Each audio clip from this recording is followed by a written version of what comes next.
આજે આપણે અડદની દાળ અને ચણાની દાળ આપણે મિક્સ બનાવીશું। તો આ ચણાની દાળ છે તેને મેં અગાઉ પલાળી દીધી હતી। હવે આપણે તેને બંનેને બાફી લઈશું। બાફવા માટે આપણે પાણી છે તે ગરમ કરવા મૂક્યું છે। હવે આપણે પાણી છે તે ગરમ થવા દઈશું। હવે આપણું પાણી છે તે ગરમ થઈ ગયું છે। હવે આપણે તેમાં દાળ બાફી લઈશું। હવે આપણે કુકરનું ઢાંકણ છે તે બંધ કરી દઈશું।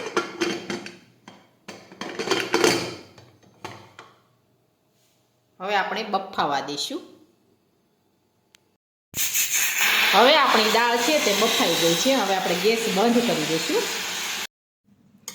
હવે આપણી દાળ છે તે એકદમ સરસ બફાઈને તૈયાર થઈ ગઈ છે।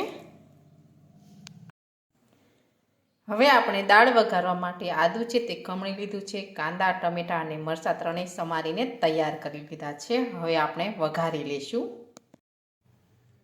વઘારવા માટે આપણે તેલ છે તે ગરમ કરવા મૂક્યું છે। હવે આપણે તેલ છે તે ગરમ થવા દઈશું।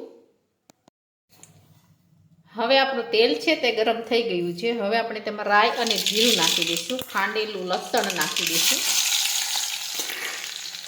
લીમડો નાખી દઈશું। હવે આપણે મરચાં સમાર્યા છે તે નાખી દઈશું। કાંદા નાખી દઈશું।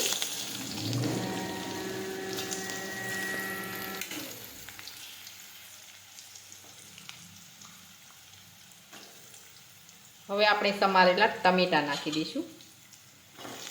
થોડી વાર આપણે સાતળી દઈશું।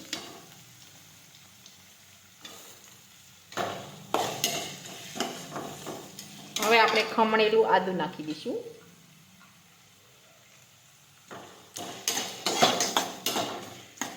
હવે આપણે સડવા દઈશું। હવે એકદમ સરસ સડી ગયું છે। હવે આપણે તેમાં બધા મસાલા નાખી દઈશું। હળદર નાખીશું, ચટણી નાખીશું,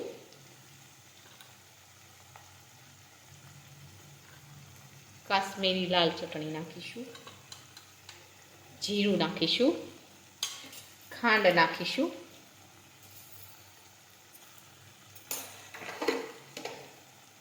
મીઠું નાખીશું,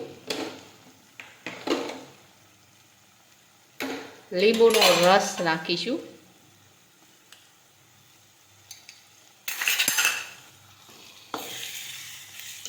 હવે આપણે સાતળી લઈશું આ રીતે।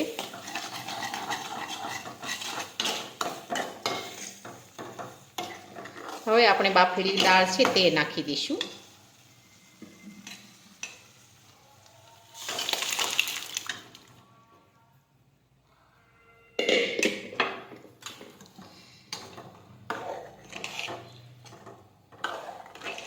હવે આપણે સડવા દઈશું થોડી વાર।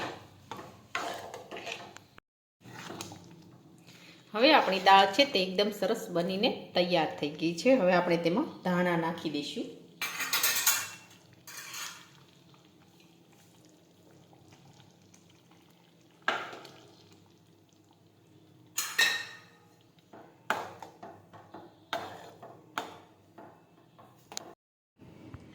હવે આપણી અડદની દાળ અને ચણાની દાળ એકદમ સરસ બનીને તૈયાર થઈ ગઈ છે। અને અમારો આ વિડીયો ગમે તો મારી JK કુકિંગ્સ એન્ડ હેન્ડવર્ક ચેનલને લાઈક કરો, શેર કરો અને સબસ્ક્રાઈબ કરો।